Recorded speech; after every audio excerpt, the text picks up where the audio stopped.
I'm going to give you a very specific way that you can start developing the habit of watching off the ball, and that is by watching video and rewinding video. Rewinding video is the key. Let's just start with an example of this nice play from a recent game. If you're a typical NBA fan, you only see the ball, the man holding the ball, and the defender, and that's it. Like, you're just watching this ball, and it's just bouncing up and down.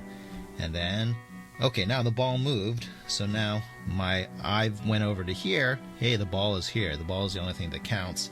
I'm going to keep on watching this guy, and here's the defender of the ball. All right, ball, ball, ball. And then, whoa, he's throwing the ball. Something cool is happening. And whoa, all right, this guy's going up for an alley-oop, and then this is going to be a dunk. At this point, you might come away with the impression that this was a really nice pass, which it was, and that Draymond Green has really nice court vision because somehow he saw Kelly Oubre coming over and cutting for this gigantic alley-oop. And look at Kelly Oubre's defender, haha, what a loser. He didn't see the alley-oop coming, and look, he's getting out-jumped by Kelly Oubre. But I invite you to look deeper. So here's my formula. When something cool happens, you look at the person who scored and you rewind and you just watch that person from the beginning of the play. So let's do that. I'm going to rewind. And I'm just going to focus on Kelly Oubre. He's got a defender here. And if you're very perceptive, you'll actually notice that that is not the defender who he dunked on for the alley-oop, which should give you a clue that there's more than meets the eye to this play. So here's Kelly Oubre, and man, he is standing there doing nothing. He just looks like he's looking at the sky, thinking about flow and chakras. So he's just standing there, standing there, standing there, standing there. Oh, something's about to happen. And you see Kelly's going this way. And his defender should just follow Kelly, right? So now the question is, what happened to the defender?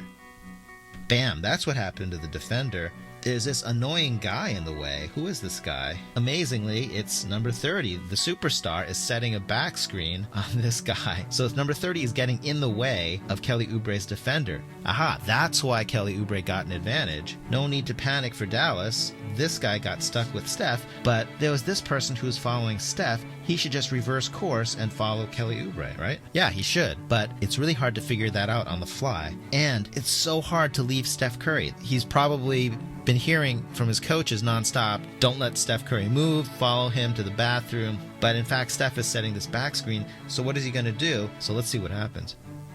You can see, actually, he does a really good job here. You can see him make eye contact with the ball. He sees the lob is coming. He's now reversing, and then he's going to try to out-jump Kelly Oubre. But it's hard because he has to reverse his momentum, and he's coming in from the side. He tries really hard, and he's just not going to get there. And Oubre dunks on it. So actually, that man was not a loser. He tried really hard to read that play, and he almost broke that up. So now we already learned something, but I invite you to go deeper so you can keep on doing this process. So first we said Kelly Oubre scored. Let's go back and see what happened to Oubre and his defender. Now somehow Steph ended up in this play. We didn't see him in the beginning, so let's rewind. This time we can just watch Steph. And Steph is not anywhere close to Kelly Oubre. Here's Kelly Oubre meditating. Steph is way over here. Let's just follow him. Actually, it's already interesting because you can see his man is picking his pocket here. This man is hugging Steph. He does not want Steph to move anywhere. And you see the man is still there wrestling with Steph, trying to top block Steph. He's just trying to block Steph from going near the scary three-point line. Somehow Steph is going to end up setting this screen over here. So let's just watch.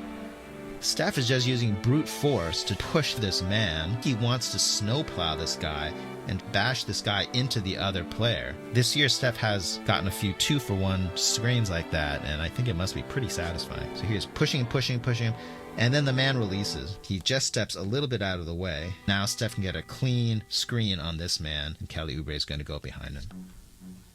Steph is just staying on this man, staying on him, and then there's the dunk. Sweet. You can keep on using this process for any play. Let's go back and see if there's anything else interesting to catch. So now we're starting to get the hang of the play, right? We know that Steph is going to loop around here, set this screen on Kelly Oubre's man, who's just going to cut right back. We know Draymond is going to end up coming here to pick up the pass. So we've already deconstructed most of this play. So let's just watch it again now that we know how the play generally goes.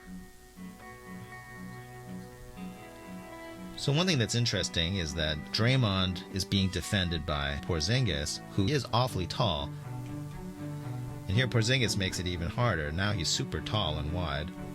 Draymond is going to thread the pass beautifully past Porzingis, put it right where Kelly Oubre can catch it, and Kelly Oubre's switch defender cannot. One other cool thing you can see here, Damian Lee, he's come around here and he's offering to set a down screen for Steph. You can see it's happening because his thumb, the Warriors do this hitchhiking motion when they're setting a screen for someone and they're saying, hey, come and take my screen. Steph is here, he's trying to snowplow this man, but Damian Lee's saying, okay, I'm going to come over here, sacrifice my body for you to take this screen so you can come out here and get some advantage just in case this whole area doesn't work out. So nice play from Damian Lee. So in review, I've given you a simple formula for starting to watch off ball, which is to look at plays that are cool and then just start reverse engineering it by looking at whoever scored and then go backwards and follow them from the beginning of the play. And then if any of the other players influenced their defender, then go back and follow that person from the beginning of the play, and so forth and so on. This particular play turns out to be a super famous one. This is called Cyclone. I'm going to include in the article a couple of links to previous analyses of Cyclone. If you enjoyed this tutorial on watching off ball, let me know and maybe I'll do a couple more of these in the future.